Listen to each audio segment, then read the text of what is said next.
গতকালকে আমরা মাংসের রান্নার ভিডিওটা দেওয়ার পর থেকে এত এত কমেন্ট বাই তরকারি নিয়ে আপনারা এত কথা বলতে পারেন। আপনারা আন্টির মুখ থেকে শুনেন আন্টি রান্না করছে, আসলে কি এত ঝোল ছিল, নিচে সব মাংস, উপর দিয়ে এরকম তেল। তো প্রত্যেকটা বাটিতে যদি 3 চামচ মাংস দেয়া হয়, 1 চামচ ঝোল দিলে ওই ঝোল কি আর থাকে? আন্টি বলেন তো আপনি কেমনে রান্না করছেন? আজ তো একটা গরু রান্না করছি, আমি অলরেডি অসুস্থ হয়ে গেছি। 250 থেকে 300 রুটি, পরোটা, বাহারকানি এগুলো ধরনের প্রতিটা মানুষকে দিতে হচ্ছে। যেহেতু আমি কাঁচা মাংস দিইনি, রান্না মাংস দিচ্ছি, তো সবাই তো খাবে।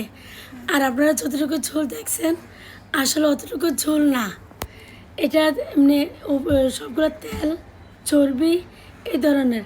আর আমি আজকে একটা রিপ্লাই ভিডিও বানাবো, যেহেতু বাটিগুলো যা আমি প্যাকিং করছি, বাটিতে কি ঝোল দেখা যাচ্ছে না, মাংস, হ্যাঁ আন্টি গলা ভেঙে গেছে, অসুস্থ হয়ে গেছে, কালকে মাংস দেখা যাচ্ছে।